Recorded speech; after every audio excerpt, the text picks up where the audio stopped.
বিশ্বের বিভিন্ন দেশ থেকে ফিফা ওয়ার্ল্ড কাপ 2026 দেখতে যারা কানাডা এসেছিলেন তাদের মধ্য থেকে এখন পর্যন্ত 175 জন কানাডায় রাজনৈতিক আশ্রয় চেয়েছেন।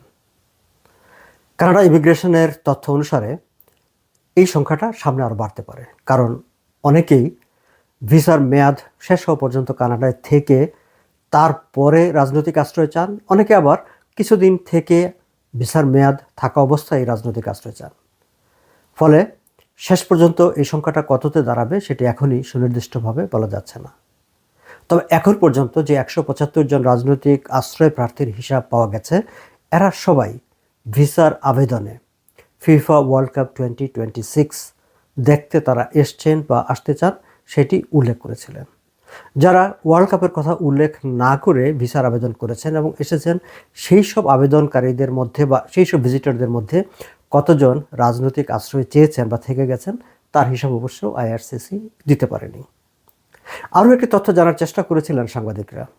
এই যে 175 জন যারা ফিফা ওয়ার্ল্ড কাপ 2026 দেখতে কানাডায় এসে থেকে গেছেন বা রাজনৈতিক আশ্রয় চেয়েছেন, তাদের মধ্যে কতজন খেলোয়াড় আছে, কতজন বিভিন্ন দেশের স্পোর্টস টিমের বা অন্যান্য কর্মকর্তা আছেন, সেই তথ্যটি সুনির্দিষ্টভাবে দিতে কানাডা ইমিগ্রেশন অস্বীকৃতি জানিয়েছে। তবে যতটুকু তথ্য পাওয়া গেছে যে 175 জন অ্যাসাইলাম আবেদন করেছেন, তাদের অধিকাংশই হচ্ছে সেই সব দেশের যেই সব দেশের টিম ওয়ার্ল্ড কাপে খেলেছে।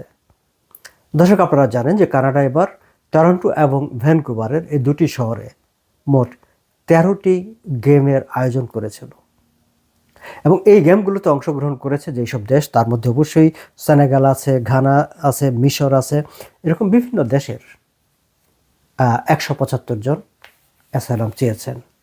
আবার বিশ্বকাপে খেলেননি বা কোনো তাদের কোনো টিম ছিল না এমন অনেক দেশেরও যারা জাস্ট খেলাই দেখতে এসেছিলেন, সেই সব দেশের নাগরিকদের আছেন যারা এই 175 জনের মধ্যে আছেন অ্যাসাইলাম আবেদনকারী হিসাবে। তার মধ্যে বাংলাদেশ থেকে যারা খেলা দেখতে এসেছিলেন তাদের মধ্য থেকে 10 জন অ্যাসাইলাম চেয়েছেন। বাংলাদেশ থেকে যারা এসেছিলেন তারা আসলে শুধুমাত্র খেলা দেখতে এসেছিলেন, তারা খেলা দেখতে এসে এখানে অ্যাসাইলাম চেয়ে বসেছেন। কানাডা ইমিগ্রেশন এবছর 26,000 ভিজিটর ভিসা ইস্যু করেছিল যারা কেবলমাত্র খেলা দেখতে এসেছিল, আবেদনে ফিফা ওয়ার্ল্ড কাপ 2026 উল্লেখ করে যারা আবেদন করেছিলেন এরকম 26,000 ভিজিটর ভিসা ইস্যু করেছিলেন। সেই 26,000-এর মধ্যে কতজন এসেছিলেন সেই হিসাবটি এখন পর্যন্ত পাওয়া যায়নি, সামনে হয়তো পাওয়া যাবে। তবে 175 জন রাজনৈতিক আশ্রয় চেয়েছে সেই তথ্যটি পাওয়া গেছে। এখন আপনারা হয়তো বলবেন যে 26,000 ভিসা ইস্যু হয়েছে, তার মধ্যে মাত্র 175 জন থেকে গেছে, এটি কি খুব বেশি? এ নিয়ে তর্ক হতে পারে, আলোচনা হতে পারে, কিন্তু এই যে 175 জন সেটি কিন্তু সংখ্যা হিসাবে কমও না, কারণ তারা কিন্তু অঙ্গীকার করে এসেছিল যে তারা খেলা দেখতে আসছে এবং খেলা দেখে তারা চলে যাবে। অবশ্য 2010 সালে কানাডায় যে উইন্টার অলিম্পিক হয়েছিল সেই সময়ে 22 জনের মতো অ্যাসাইলাম চেয়েছিল। কেবল যে কানাডায় এসে অ্যাসাইলাম চায় খেলা দেখতে এসে বা কোনো ইন্টারন্যাশনাল ইভেন্টে, বিষয়টা সেরকম না।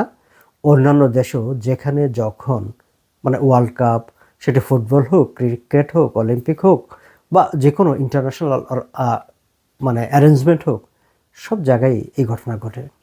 কানাডায়ও ফিফা ওয়ার্ল্ড কাপ দেখতে আসা 175 জন এখন পর্যন্ত রাজনৈতিক আশ্রয় চেয়ে কানাডায় থেকে গেছেন।